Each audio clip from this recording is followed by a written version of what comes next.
It is my pleasure to introduce our guest author, Ben Mikaelsen. Mr. Mikaelsen has written many award-winning books, including Touching Spirit Bear, Jungle of Bones, and Petey.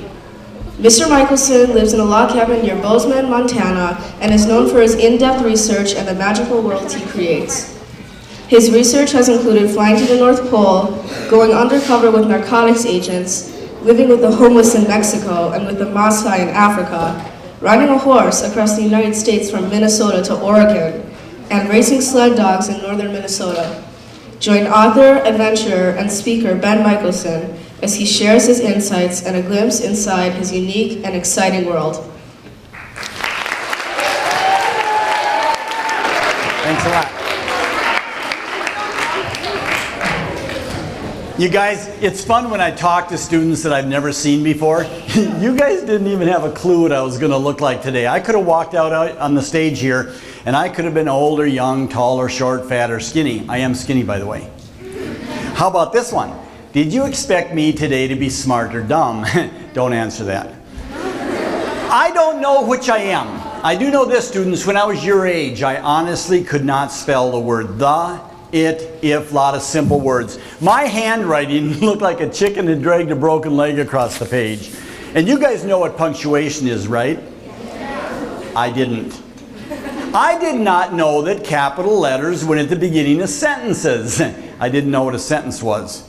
I was really a bad student, okay, but why? One of the reasons, I was born and raised down in Bolivia, South America. Spanish was actually my primary language growing up. Yo puedo hablar español. And you guys, I was raised up at 14,000 feet up in the Bolivian Andes Mountains. That is like 3 miles up in the sky. Guess what?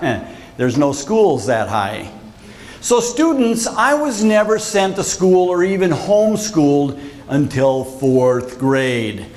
My very first day of education in my entire life was 9 years old, 4th grade, away at a boarding school. I couldn't read or write, and I could barely speak English. Things got ugly. And you guys, Bolivia wasn't like here. You know, I love looking at an audience like you because what I see from up here on the stage is I see differences, diversity. Look at you, your clothes, your hairstyles, your skin colors. You guys are wonderfully different. In Bolivia, everybody was kind of the same. Everybody was short, had the same kind of clothes. Everybody had black hair, and everybody had dark colored skin. Everybody except guess who? Yours truly. And not all of the students did this, but some of the bullies did. They'd point at me and they'd say, hey, look at the gringo. Hey, gringo, what's wrong with your skin? And then you guys, they would take turns beating me up. And they would smear mud in my face and they'd say, there, now you're not a gringo. Well, you guys, because of all the teasing, I started thinking that maybe something was wrong with me. And I actually did this. I looked at my skin one day and I thought, man, I don't have any color in my skin like everybody else does. I'm white. And I am too. Boy, you ever see me in a swimming suit?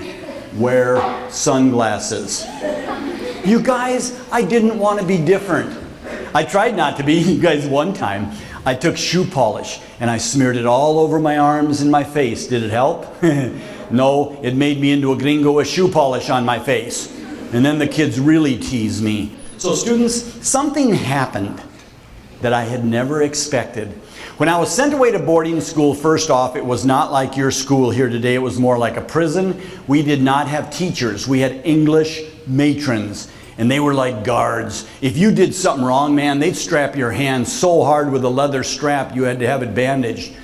And we didn't have a principal like you either. We had a headmaster. That dude was spooky. He would come into the dorm rooms every night, you guys. We slept in these long rows of steel beds, kind of like in Harry Potter. He'd walk in, he'd say, lights out in 5 seconds. 5, 4, 3, 2, 1, click. Go to sleep now. You know, he always went, now. And then after he left the room, we'd all go, now, now, now, now. But you went to sleep, otherwise. But you students, have you ever tried going to sleep at night but you can't? Well, I was the dumbest kid in the whole school, I swear. But I always had ideas in my head. And so every night after everybody else went to sleep, I was that one dumb fool laying awake in the dark going, The other kids would wake up and they'd go, shut up! But I always had ideas. And so I started taking a piece of paper to bed at night with me. And after the lights went out, I'd pull the covers all the way up over my head so I wouldn't get caught. I had a flashlight that I hid under the pillow, and I'd hold it in my mouth like, I'd hold my pen like this because I was such a bad writer. But every night under the covers, I'd practice making letters going, oh. Because letters made words. Words made sentences, and sentences made stories. And I had a zillion stories in my head, so every night I'd be going, oh. One night, I got caught. Headmaster came strolling in the dorm room for bed check. Snapped the lights on. You guys, everybody was asleep in the whole dorm room, except over in my bed. It looked like there was a camel in my bed. And I'm under the covers going, oh. He came tiptoeing over like this. He grabbed the covers, and he pulled the covers back. And I went, oh. Oh, oh. Boy, did he get torqued. He said, give me the flashlight, Mikaelsen. So I gave him the flashlight. He got this nasty, snarly look on his face. It was like, and he takes the back off the flashlight. He goes,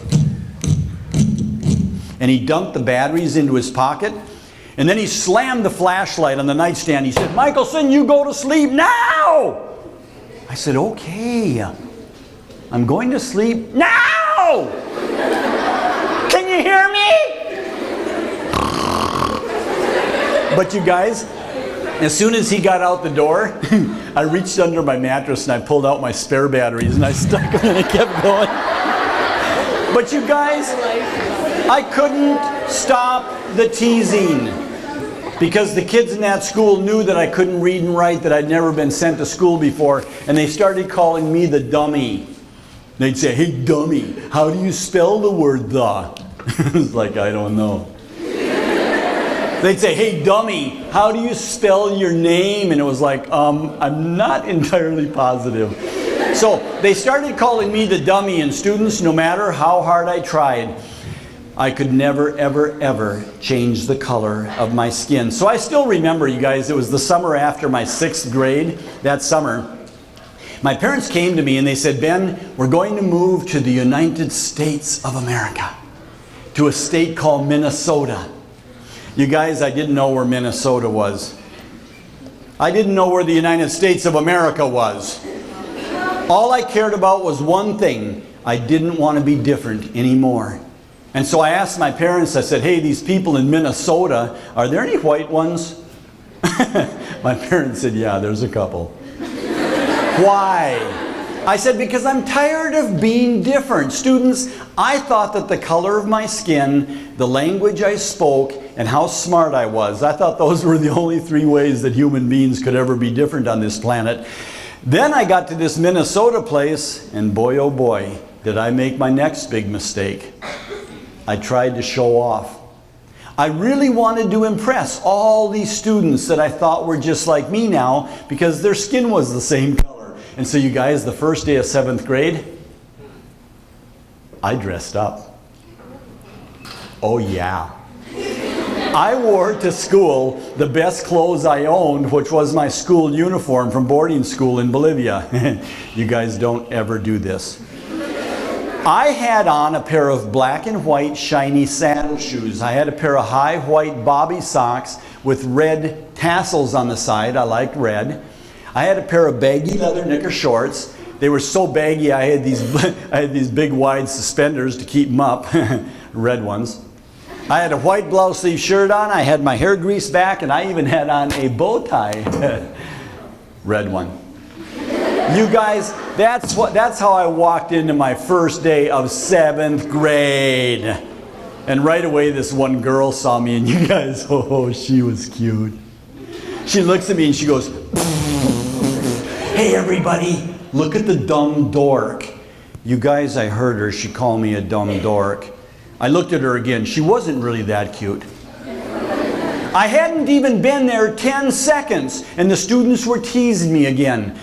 But this time it didn't have anything to do with the color of my skin, the language I spoke, how smart I was now. It was for how I was dressed. Well, it didn't bother me the first day because, you guys, I heard some of the boys and they were talking about playing football during recess, right? Well, in Bolivia, I was one of the best football players on our whole team. Of course, yeah, I understand the game that we call football in Bolivia. We call it football. You guys have a different name for that sport too, don't you? Soccer? Well, we call it football. Why? Because it is football. It's a round ball, excuse me. What do you kick it with? Your foot. It's a football. If you kicked it with your belly button, it'd be called a belly button ball, okay? I went out on the playground, and you guys, the boys brought out the goofiest looking ball I had ever seen in my life. I am not joking. It was pointed on both ends, and they called it a football. It wasn't. I watched them. They're throwing it, catching it, carrying it with their hands. They were running with it, holding it with their hands. They were even tackling each other, and I thought, call me dumb. So, as soon as they threw the football to me, you guys, I did exactly what I thought you should do with a football. I swatted it down. I started kicking it like this. It was going all over the silly place. Those things are hard to kick, by the way. So now one of the bullies came up to me, and he just sucker punched me really hard. He goes, "Hey, dumb Mikaelsen, knock it off. You can't kick a football." I said, "You can't kick a football?" What? I said, "What do you want me to do, sit on it?" He said, "Throw it, catch it, carry it with your hands, stupid." I said, "Why don't you call this silly looking thing a handball then?" He said, "You're an idiot." He said, "A handball is this big around. You play it in a little court with high walls. You hit it with a racket." I said, "You hit a handball with a racket? You carry a football with your hands." I said, "Let me guess. You eat spaghetti with your ears?" And you guys, I should never ever have said that. That was the first day he beat me up. And then he started beating me up every single day. I think that's how he got his exercise. But students, seriously, because of all the teasing, there were three things that were going to happen to me that totally changed my future. First, I honestly still could not spell the word "the." Students, when I came to the United States of America at exactly your age, I could barely read a comic book. But I discovered that I could put anything I wanted onto a piece of paper and it would never tease me. That white space right there, that became my safe place. And I started putting my feelings onto paper. And I started writing stories. And I'll be honest, to begin with, the stories were kind of silly. I wrote a story once where I was the smartest kid in the whole universe. That story was fiction. I wrote another one, you guys. I was on a planet called Earth, but it wasn't quite the same as this Earth because there were no bullies. Do you know why? They couldn't breathe oxygen. But you guys, even back then, I was starting to become a writer. Why? Because I was learning to tell stories. I just didn't realize it because I still couldn't spell the word "the." The second thing that happened is I started liking animals. Students, I love animals. I've done a lot of things in my life with animals. I've ridden a horse across the United States. I've played horse polo for many years, raced sled dogs during college. I've had cats and snakes, and I've raised a black bear for 27 years. In Bolivia, we had sloths. I never got bit by a sloth because if it tried to bite me, it was like this. Didn't work. But you guys, I love animals. Why? I've never had one tease me. I've never had a puppy come up to me and say, "Stay away from me, look at the color of your skin." I have had a puppy jump on my lap and wag its little tail and just lick me all over the face. It didn't care for even a second what color my skin was, the language I spoke, how smart I was, how I dressed. Students, I wish people were all that way, although I'd appreciate it if you did not lick me in the face. But students, the third thing that happened was the most important. I was at school one day and I got beat up really, really hard that day, and I'll admit it, I was in the hallway by my locker and I was crying. I was going, life isn't going very good. I'm trying to be just like everybody else, but it's not working. But all of a sudden I had an idea. I always had ideas. I thought, what is happening to me? I'm trying to act the same, dress the same, play the same, speak the same, be the same color, do everything the same as my classmates, and I'm getting beat up, I'm getting mud smeared in my face. They're calling me gringo, dumb Mikaelsen, dumb dork, I'm not having any fun. I thought, man, life is sure a bummer. So what am I going to do? I'm in 7th grade and I have my whole life ahead of me and life is a bummer. So I had another idea. I thought, why don't I, just for the fun of it, just be myself. Do the things that I want to do. You guys, if they're going to beat me up anyway, I'm going to have some fun. So students, as soon as school was over that day, I went out to the lake that was near my house. It was called Lake Bilsby by Cannon Falls, Minnesota. And I went down to the shoreline and I stood there for maybe 2 hours staring at the cliffs on the other side of the lake. But I remember that day as if it was yesterday because it was the first day in my life. I consciously remember thinking, hey, maybe Ben Mikaelsen isn't really dumb. And the reason that I did that, students, is you do have to understand this about me. The first book I ever read in my life was not a 3-inch thick Harry Potter novel in 3rd grade. I couldn't even lift one of those buggers back then. You guys, the first book I ever read in my life was a little skinny book that was half full of pictures with big print. I read it at the very end of my 7th grade because that's all I could read. But the book's title, you guys, it was called Jonathan Livingston Seagull. I love this book. It was a story about a little seagull that decided one day he didn't want to be an ordinary gull the rest of his life. Not if it meant getting picked on, beat up, eating fish guts until the day he died. And so one day he got the courage and he left the flock. And he flew all by himself to the far cliffs, and then he spread his wings, he rode the updrafts until he became a speck against the sun. And then he experimented with flight. He pulled one wing in and he learned to do barrel rolls and loops and flips. And then he got really radical. He pulled both wings all the way back. He went straight down over 200 miles an hour, faster than any seagull had ever flown in history. And students, I remember this little book. It was when I read that book. And I remember going out to Lake Bilsby. And I remember standing there on the shore and looking at those cliffs. And I remember the day that Ben Mikaelsen, I did something radical.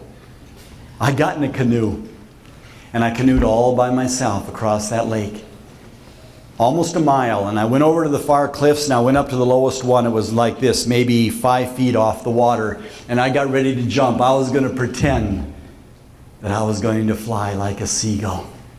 You guys jumping into water from 5 feet up, that doesn't seem like any big deal, does it? It isn't. Unless you can't swim. This is the dumbest thing that I have ever done in my life. I jumped, I hit the water, and it was like, ah! I got back to shore. I lived. So I went up to 6 feet, tried it, then 7 feet. Pretty soon I was jumping from 10 feet. And then I should have quit, but oh no. I had seen on American television where people actually dived into water head first, and I thought, The only problem was I didn't have a clue how to do it, so I go back down to 5 feet and was like, belly flopped. My tummy looked like a ripe tomato, but I kept trying until I finally went in head first. And then I started going higher and higher. And students, over the next 2 years, I must have dived 3,000 times. Always diving higher, nicer, arching my back more, pointing my toes. By the time I started my 9th grade, you guys, I was standing on the cliffs and I was doing beautiful swan dives from 50 feet up. But I never told anybody because at your age, I was still afraid of being teased and being different. But one day, somebody saw me. And I don't even know who it was. I came to school one day and this bully, he comes walking up to me like this. And I said, oh, come on. I said, please don't hurt me again. And he pointed at me and he said, hey, Mikaelsen. He said, I heard yesterday you dove off of a 50-foot cliff.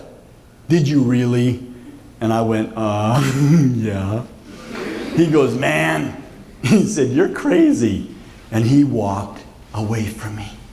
He didn't beat me up. He didn't call me dumb. He just said, man, you're crazy. That was the nicest thing anybody had ever said to me. And so students, I kept doing the things that I wanted. You know, more than anything else in the whole wide world, I wanted to fly an airplane all by myself, although you can't do that when you're 13 years old. You can take flying lessons with a flight instructor at your age, but see, that was another problem. Flying lessons with an instructor cost a lot of money. Students, I don't know about you, but I came from a very, very poor family. There wasn't money for flying lessons. In my family, many times there was barely enough money for food or clothes. We always used food stamps, and students, I'm not proud of this at all, but I never had my first brand new piece of new clothes, all of my own, bought specially for me, till I was 11th grade. I thought everybody got their clothes from the Salvation Army. I just thought the other kids got there first. But I think that taught me the best lesson I ever learned in my life. Students, if you have a dream, any one of you sitting here today in this auditorium, you have something you want. If you want it badly enough, that makes it your dream. But a dream isn't worth a plug nickel unless you're the one that makes it come true. I realized at your age, students, that nobody was ever going to come to Ben Mikaelsen's house with all of my dreams on a silver platter. And so I started mowing lawns, shoveling sidewalks, delivering newspapers. I would work for 3 weeks to come up with enough money for one 45-minute flying lesson. Back then, it cost me $12, but that was back when Moby Dick was a minnow. And then I would ride my bicycle 7 miles out to the airport to Stanton, Minnesota, because my parents said they couldn't afford the gas. Besides, my mom, she thought flying lessons were such a waste of money. But students, at your age, I wanted to fly more than I wanted to breathe air. And so every third Saturday, I would ride my bicycle to the airport, even in the middle of the winter. When it was 10 degrees below zero out in Minnesota, wind blowing, I'd be all bundled up riding that bicycle to the airport because my dream was someday I was going to fly an airplane all by myself. But students, dreams aren't always perfect. Mine never seemed to be. You see, I could earn the money. I could ride my bicycle to the airport. I could learn to fly the airplane, no problem. But there was one thing that I had no control over, and it was the other students at school. And there was this one little group of students, maybe 8 or 9 students, the bullies. You know the students I'm talking about because they're in every school. They're in every class. I can guarantee you there's some of them right here today in this auditorium. Okay, here's the problem. There was only one road that went out to the airport. The bullies knew that. And so they would hide like this until they saw me coming. And then they'd make snowballs and they'd nail me really hard and they'd go, ha ha ha ha, hey, Ben Mikaelsen, where are you going? Sometimes they would knock me over if I crashed. Oh, then they really got crazy. They would come running up and they'd kick my bicycle into the snowbank and they'd go, ha ha ha, hey, Ben Mikaelsen, why don't you learn to ride your bicycle? Don't you even know it's winter? And then you guys bullies. They are the weirdest creatures on this planet. I hope you already know that. By the way, did you know this? If you ever take a bully to the hospital and you put them underneath an x-ray machine, they don't have a backbone. They don't, it's just jello.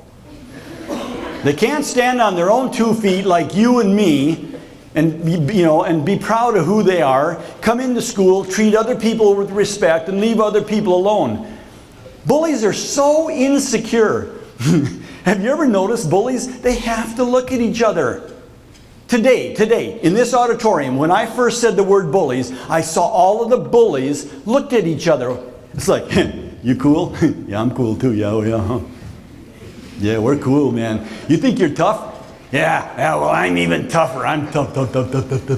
And that's what the bullies would do. They'd look at each other like, we just knocked a little skinny kid over in his bicycle. Whoa, that makes us so cool. And then they go walking down the street like this, acting cool, looking for somebody else to tease.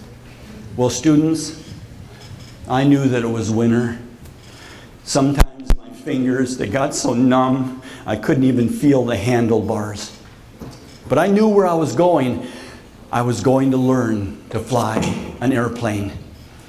And you know, you guys, sometimes when I talk about this now, it seems like a long time ago, and I know, I should just get over it. But even today, standing here on this stage talking about those bullies, still makes me angry. I would give anything if right now in my talk, I wish I was a magician like Houdini or like Chris Angel, he's cool. And I wish I could magically snap my fingers, and I wish I could go back in time, go back to that little skinny 7th grade boy on his bicycle all alone with his dreams, and go back to the bullies, the kids back then at exactly your age, the ones that always thought they were so cool.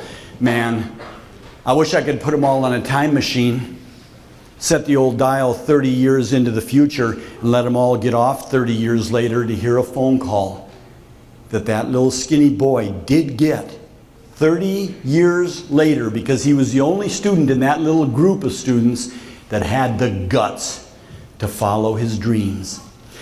By the way, the phone call went like this. Hello, Mr. Mikaelsen. My name is Jack Ostrovsky. I am a worldwide adventurer, and you've been recommended to me to co-pilot my aircraft next summer on an expedition to the North Pole. All of your expenses would be paid if you'd be willing and able to do this for me. Mr. Mikaelsen, are you interested?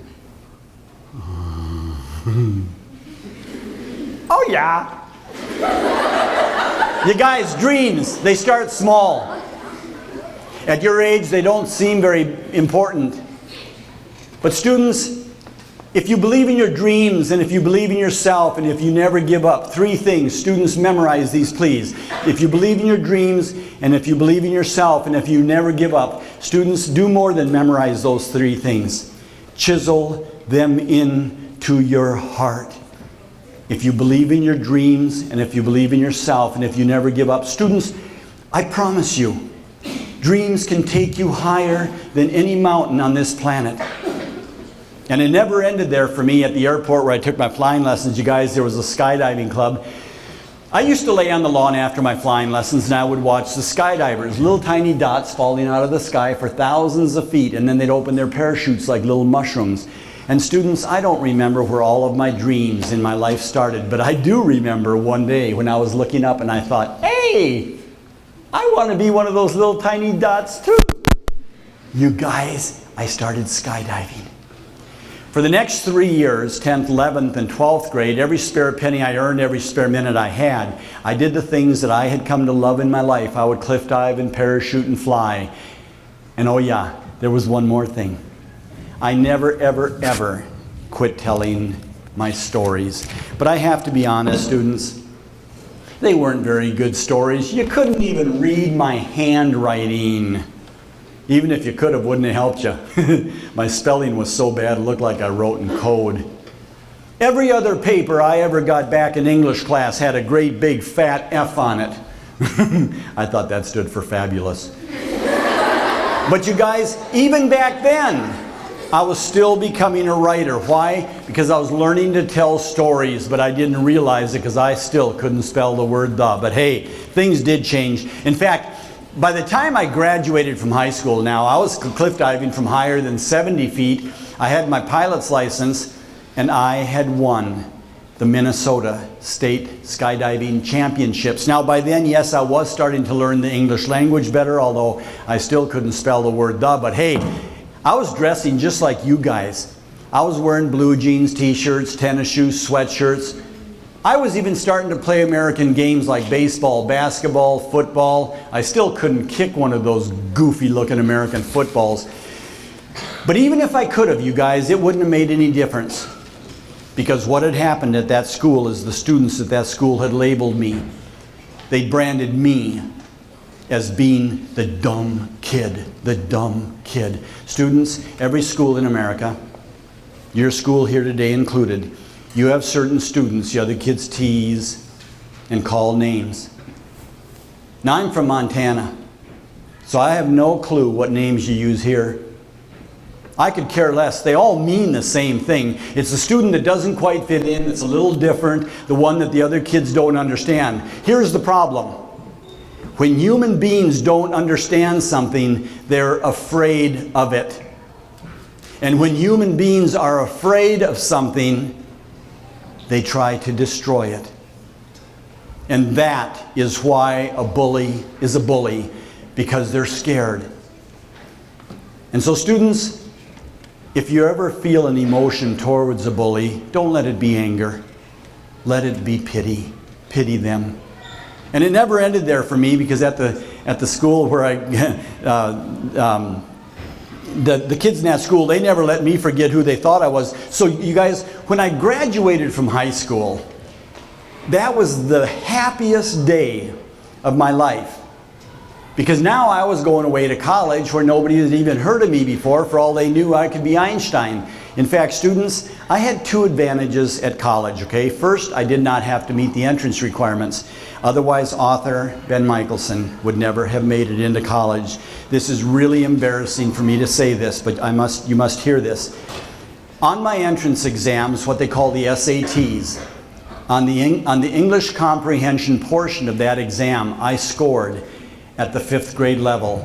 But because my dad worked at this one college, I was able to go to college the first year if I agreed to be on probation. That was really scary. But the second advantage, they had heard that I had won the Minnesota State Skydiving Championships, and they asked me if I'd be willing to parachute into the homecoming game. They wanted me to skydive in and bring in the game ball. One of those goofy looking ones. And they wanted me to land on the 50-yard line, pull the ball out of a bag, and kick it to the referee 20 feet away. They said, "Can you do that for us, Mr. Mikaelsen?" I said, "No problem." Yeah, right. You guys, the big day came. There was 10,000 people in the stadium the day that this actually happened. I jumped out of the airplane. I free fell for 5,000 feet just to show off. I was really going fast. And I pulled my ripcord. Well, the parachute opened okay, that wasn't the problem. It was kind of windy that day. And I didn't want to mess up in front of that many people. And so I steered my parachute down really, really careful, and I landed perfectly right on the 50-yard line, middle of the stadium where I was supposed to. But then with 10,000 people watching, I stood up. I pulled the ball out of the bag. The referee was right there, 20 feet away, but I still couldn't kick one of those goofy-looking American footballs. I went.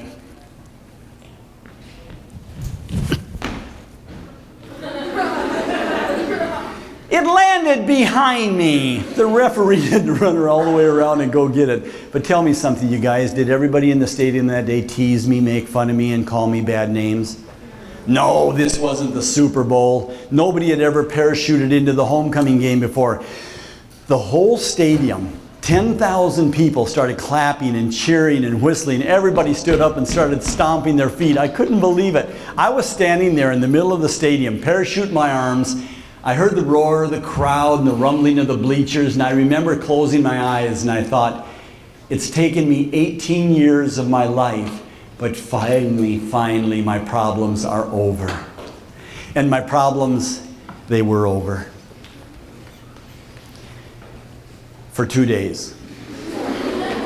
Until the following Monday, when I went into my English class, and students, I am not exaggerating 1 ounce when I tell you that I still could not spell the word the.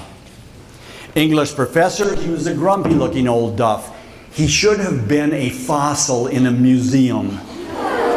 He got up at the end of the class period like this. He had these granny glasses on his nose, and he goes, "Class, your assignment for tomorrow is going to be to write a 1-page short story. Write it on any subject matter you wish, but do the best job you can. I will be grading these papers, and these essays will count towards your term grades." Well, students, I didn't want anybody to discover that I was a dumb student again. So I went back to my dorm room, sat down, and I wrote the very, very best 1-page short story I could think of. It took me an hour and a half. But I put my heart and my soul into that story that day, and when I finished, students, it took me 3.5 hours. But nearly every other word on the whole page was misspelled. My handwriting looked like 2 worms had mud wrestled on the page. I had punctuation marks in the margins some places because I didn't know where else to put them. And I actually had capital letters in the middle of a few words because, They look good there. You guys, that was how I handed in that English assignment my first year of college. Well, the next day, when everybody got their papers back, oh boy. It was a big auditorium just like this. The row in front of me, they got their papers back first, so I was peeking over their shoulders to see what everybody got for a grade. I couldn't wait to see what my grade was because I did the best job I could, didn't I? I was so excited that day. I was sitting there just grinning like I had a coat hanger in my mouth.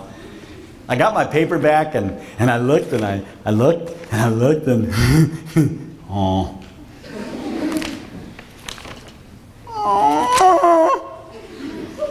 There was no grade at all. I will tell you what there was.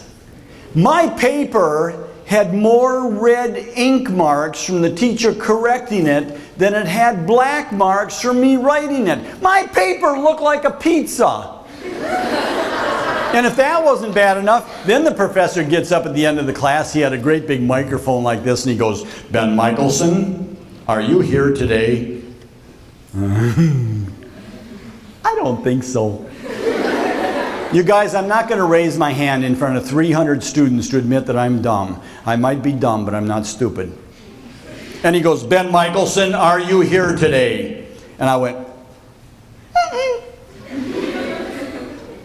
You could put dynamite under my armpit. I'm not raising my hand. And then he goes like this. He goes, "Ben Mikaelsen, is that you right there?" I went, "Ah!" He goes, "After class, in my office." Aw, man. You guys, have you ever been so scared that your face gets warm, your ears start to ring, and your mouth tastes chalky? I came down with all these students watching me. I walk in the professor's office. He comes in behind me, slams the door. He goes, "You know, Ben, you have serious difficulties with the English language." And I said, "Oh, really?" I was almost in tears. And I said, "Sir," I said, "you don't understand." I said, "I was born and raised down in Bolivia. I was the only kid with white skin. Kids always used to beat me up, smear mud in my face, call me gringo. In fact, I was never even sent to school or homeschooled till 4th grade, and then it was away at a boarding school. It was like a prison. If I did anything wrong, these matrons, they'd strap my hands so hard, leather strap, I had to have it bandaged for like 2 weeks." I said, "Everybody called me the dummy because I couldn't read and write. In fact, it was so bad," I said, "when I came to the United States of America, 7th grade, I could barely read a comic book." I said, "First day, I show up at school like bobby socks, bow ties, suspenders. Girl calls me a dumb dork, and then the boys bring out this goofy balls pointed on both ends. And then after that, and the professor goes, 'Ben,' he said, 'shut up.' He said, 'I didn't call you in here today to tell you that you're a bad student.' He said, 'I called you in my office today to tell you that you're an absolutely wonderful, wonderful writer.'" Huh?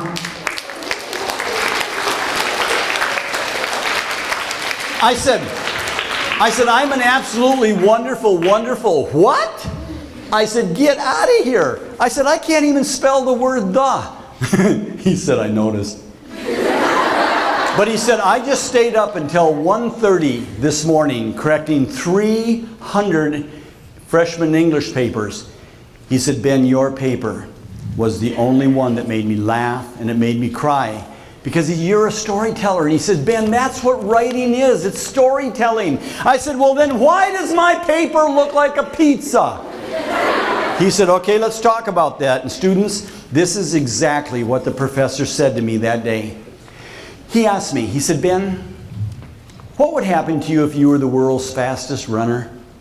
You're going to the Olympics tomorrow to try to win the gold medal, but your right leg is in a cast. What would happen?" I said, "Well, that's a no-brainer. Everybody's going to be at the Olympics running around the track really fast, and there's going to be old dumb Ben." He said, "What's going to happen?" I said, "I'm going to lose." He said, "Oh, I thought you were the world's fastest runner." I said, "Well, it doesn't make any difference because I have a really bad problem." He said, "That's right, Ben, you do have a really bad problem." He said, "I'll tell you what I want you to do." He said, "You're going to hate this, but Ben, just do it." He said, "For your very first year of college, every single day for 1 hour, I want to get you with a tutor. I want to teach you how to spell the word thou, where capital letters go, how to communicate, you know, where abbreviations go. I want you to know grammar, word mechanics. Benny says, if you don't learn those things, all of your life, he says, you are going to be the most frustrated human being alive. You're going to know in your heart that you're one of the best writers and you can't even communicate it because of a simple mechanical problem. So he said, let's get the cast off your foot. But he said, Ben, don't ever think you're not a writer. Goodness, he says, Ben, you're one of the best writers I've ever had. And you guys, that day, as a freshman English student in college, was the first day in my life any human being on planet Earth had ever told me that I was a writer. Isn't that something? So what happened? Well, he got me with a tutor. Boy, was that a bummer. Every single day for a whole year, even on the weekends when the other kids are playing, oh no, Ben Mikaelsen has to go meet with this old lady and work on spelling and grammar. Yeah. But you do know what happened, don't you? I got the cast off. Now, not completely. Students, there's some of you right here today who can still spell better than author Ben Mikaelsen. I still struggle with the English language. But students, I got the cast off enough that now I could share all of my stories with you. And by the way, these are my stories. They're not my tutors, they're mine. And I'm not going to do this because it would bore you numb, but we have about a half hour left. If I wanted, I could stand up here now the rest of the period and I could just bore you stiff. I could brag and show off all the things I've learned about over the years about writing, like marketing, chemistry between characters, publication, plotting, spelling. Hey, speaking of spelling, I just changed my mind. I am going to brag and show off a little bit. Watch this. The T H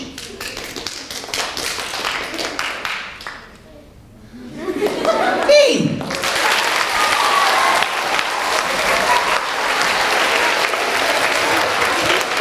But you guys, that's not writing. Writing is storytelling, and students, you might already be the best writer in your school and you don't even realize it because people have such a misconception of writers. In fact, this is really funny. I had a first grade boy come up to my table once at a big Barnes & Noble book signing. He came up to my table once and he goes, "Excuse me, Mr. Mikaelsen, do writers ever have to go to the bathroom?" And I said, "What?" I said, "We are not space aliens." And I thought it was cute and funny, but I got home later and I realized he wasn't joking, because the only Ben Mikaelsen that he'd ever known was on television. Maybe he'd heard my voice in the radio station on PBS or something, seen my name on the top of some books in his library, but that young boy had never known the Ben Mikaelsen that I just told you about. That doesn't seem like the life of an award-winning author, does it? No, but it was. And so students, if somebody could turn the lights out, instead of boring you for the next half hour, we're going to have some fun.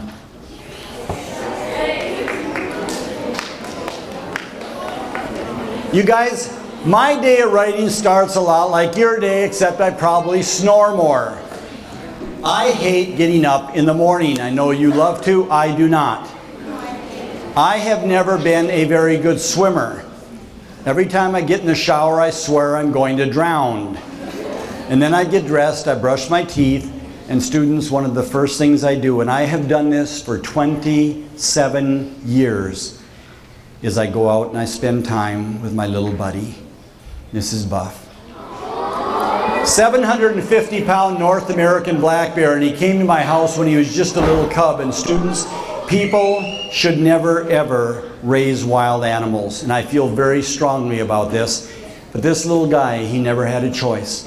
He had his front claws taken out at a research facility, and if they could not find a home for him, they had decided they were going to destroy him. Students, 2 weeks before he was to be put down, I had the licensing, so I got in my car and I drove back to Minnesota, and I physically picked him up and I took him home.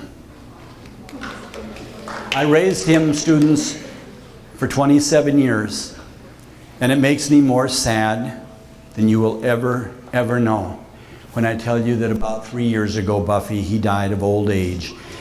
He was an old man, and you see the sign above his head where it says Buffy. Students, underneath that sign there's another sign, and it says, if all of the beasts were gone, we die from a great loneliness of spirit, for whatever happens to the beasts happens to all of us. All things are connected, and whatever befalls the earth befalls the children of the earth. Students, that was written many years ago by a famous Indian chief called Chief Seattle. The reason I show you this as part of my program is because Chief Seattle is one of my heroes. He was more than just a famous Indian chief, he was an awesome writer. In much the same way as I was more than just this skinny little dorky 7th grader on a bicycle, wasn't I? I was a lot more, but students, I'll be honest, it's taken me a lifetime to discover who I am. So I have a challenge for every one of you this morning. Who are you? Every one of you, what is your unique potential to become something fantastic on this planet? And students, I promise you that if you believe in yourself, believe in your dreams, and if you never give up, there is something awesome waiting for every single one of you if you have the guts. My challenge today, students, is be one of those students that has the guts to go after your dreams. When I had Buffy, I used to crawl in with him every morning for half an hour. And I had what I call my quiet time. I do this every morning. Even this morning, waking up 2,000 miles from home in a hotel, I had my quiet time. This is not a religious moment at all. It's just how I start my day. I sit quietly. Sometimes I close my eyes. And I tell myself that today is my day. And I'm going to make today go exactly the way I want it to, just like a story that I write on a piece of paper. Except, students, my life. My life and your lives. They are the most important stories that you will ever tell. And so every morning I remind myself that if my life is a story, if in fact I am the author of that story, then what that really means is that today is a brand new chapter, and it means that today I am the author of that chapter. And I know some of you are looking at these pictures, and you're thinking to yourself, Mr. Mikaelsen, these are cool pictures. You with your bear in the mountains, cliff diving, skydiving, swimming with dolphins and everything. But Mr. Mikaelsen, you have a very short memory. Because you told us 20 minutes ago, right here in the auditorium, we heard you. You said when you were our age, the bully used to beat you up every single day. Well, excuse me, Mr. Mikaelsen, getting beaten up by a bully every day. Is that exactly how you wanted those chapters of your story? Huh? No. No, but students, I had a choice, and so do you. I could get in a fight with the bully. I could end up in the principal's office with a bloody nose. Or I could walk away from the bully. It was my choice, and by the way, for me it was a very simple choice. The bully was bigger than me. Every time he caught me, he pulverized me, and so I ran away from him. Did that wreck my life, you guys? I don't think so. You guys, I don't mean to brag, but I honestly don't know anybody that has as much fun as me. You guys, I've been around the world. I've been on safaris to Africa. I've boated the length of the Mississippi River, ridden a horse across the United States. I've driven a Jeep from Montana to the southern tip of South America, the Tierra del Fuego. I've been on an expedition to the North Pole. You guys, I've had breakfast with presidential candidates. I've been introduced at conferences by governors. I've gone on hikes with senators, although I'm not very proud of that one.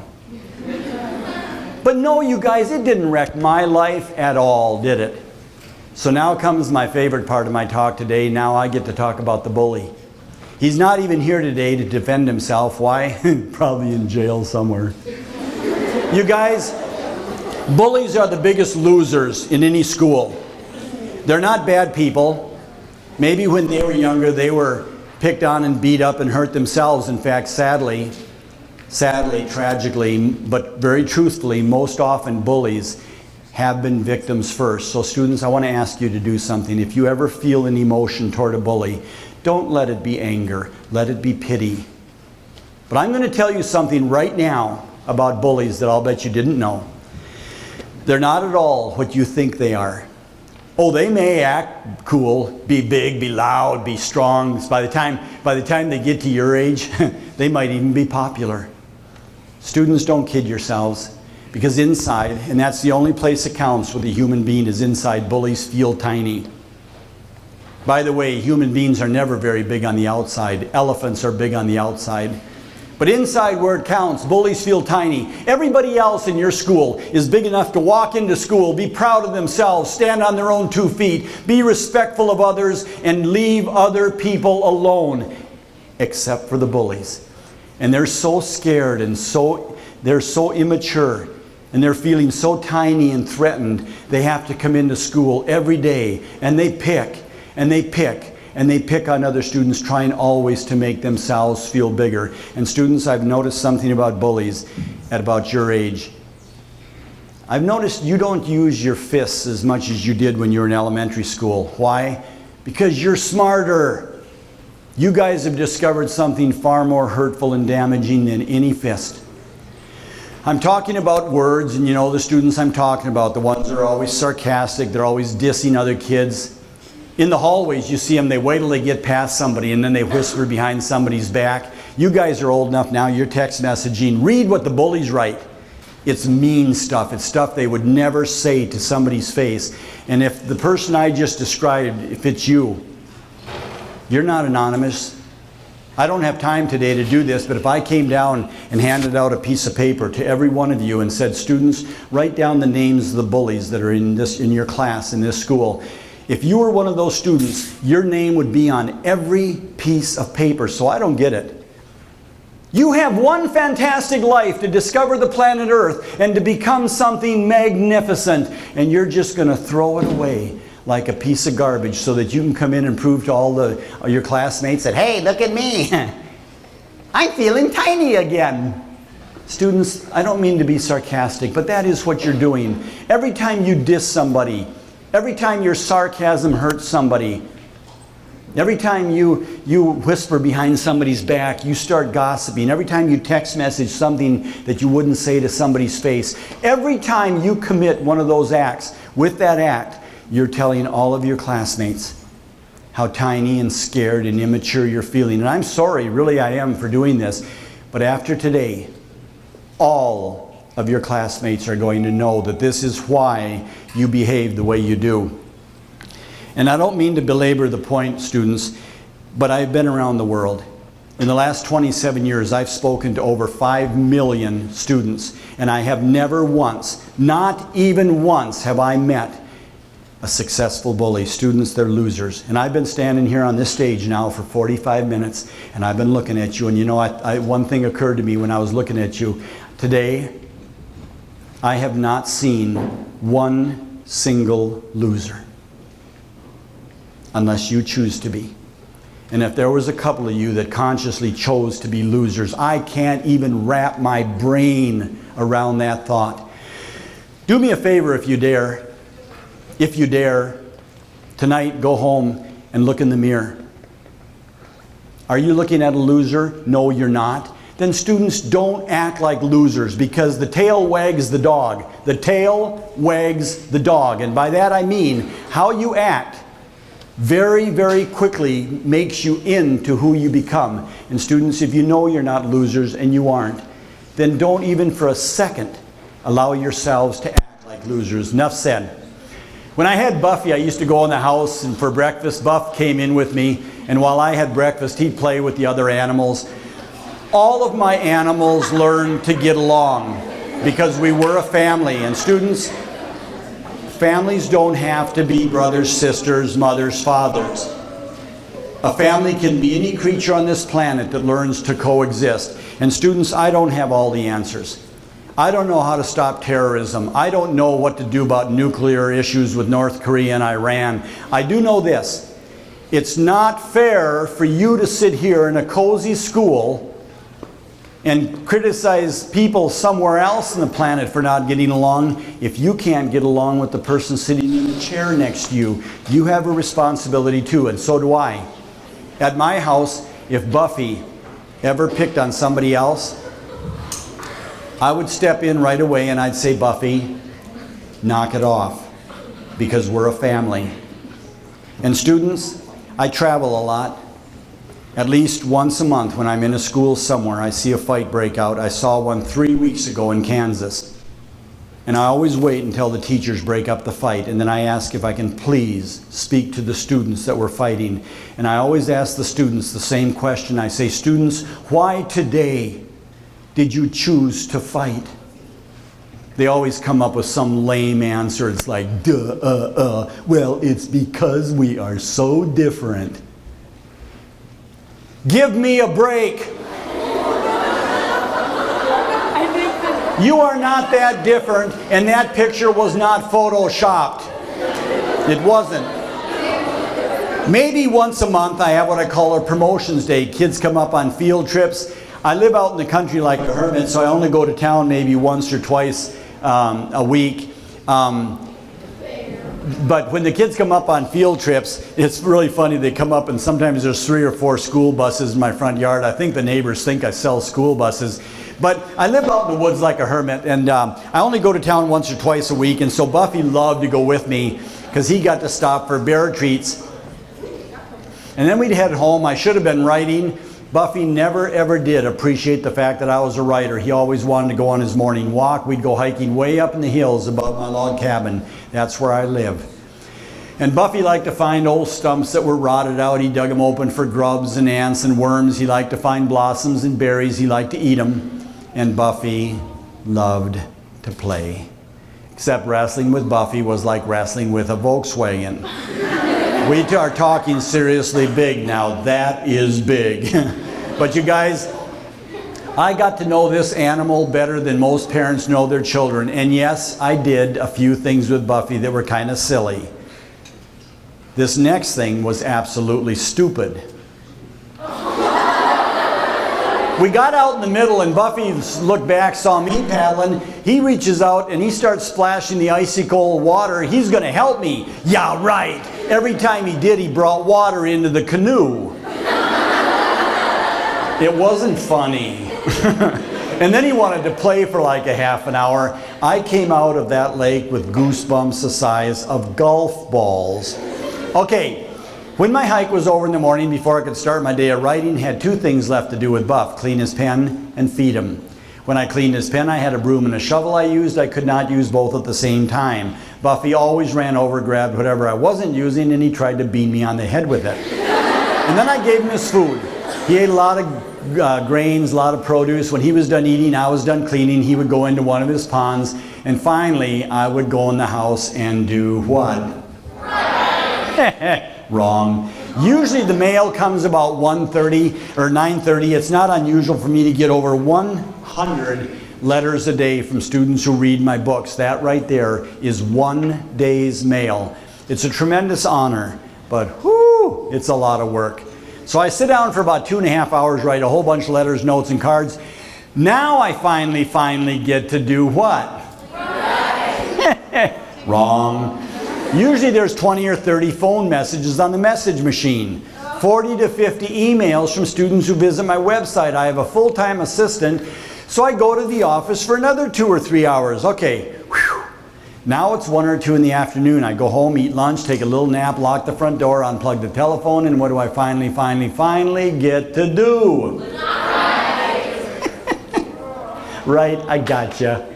I get to write, but you guys, I have a confession to make today. I don't write any more than anybody in this auditorium. I'll tell you what I do a lot more, though, than you is rewrite. If you had read any one of these novels when I first scribbled the idea on a piece of paper, did not take me long, but they were bad. We're talking I'd have been lucky if a garbage man hauled them away. Students, I rewrote every one of these novels no less than 15 times, and it was like polishing a stone until it becomes a jewel.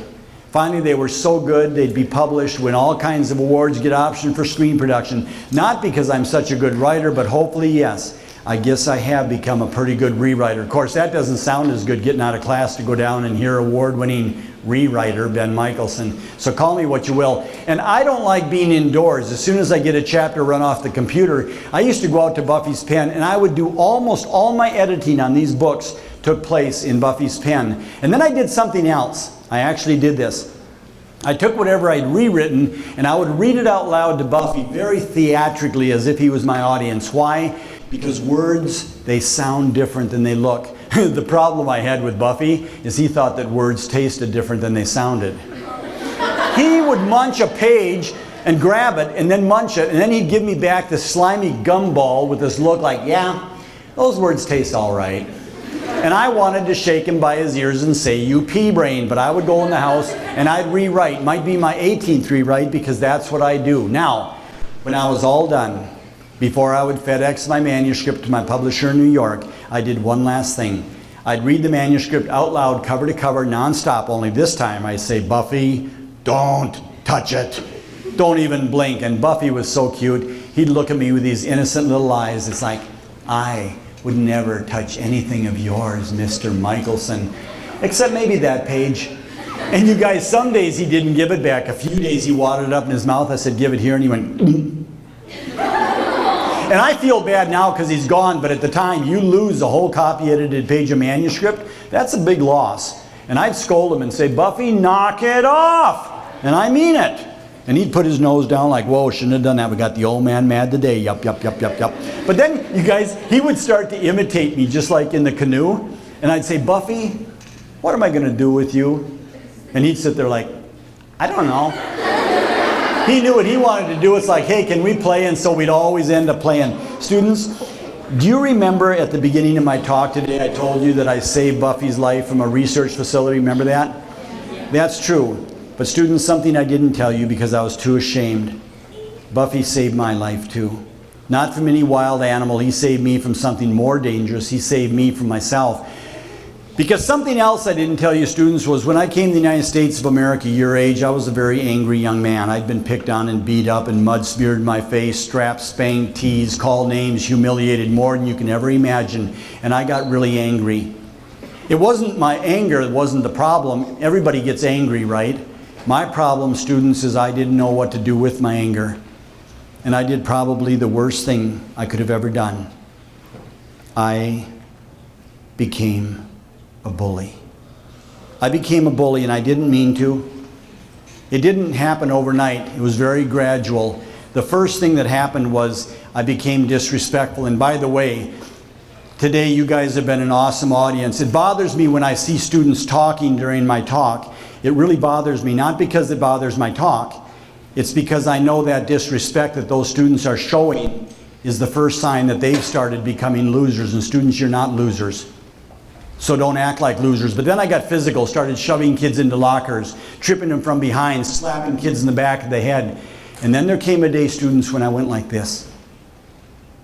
And I started hitting other students.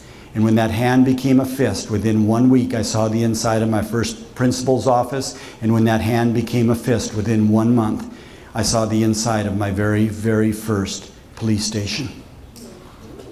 And students, when I was a bully, at your age, I thought I was so cool and tough until I met Buffy. And students, this is the reason why I miss this bear so much.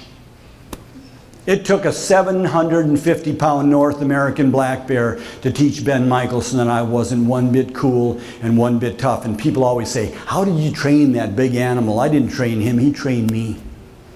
That bear taught me more than any university. But the biggest lesson that Buffy ever taught me, he taught me who the biggest and strongest people are. It has nothing to do with the size of your body, the strength of your muscles. If it did, Buffy wins. He could bite a baseball bat in half like a toothpick. You think you're tough, go home tonight and try that. He could lift the back end of my Subaru completely off the ground. He thought that was really funny when I was trying to go to town without him.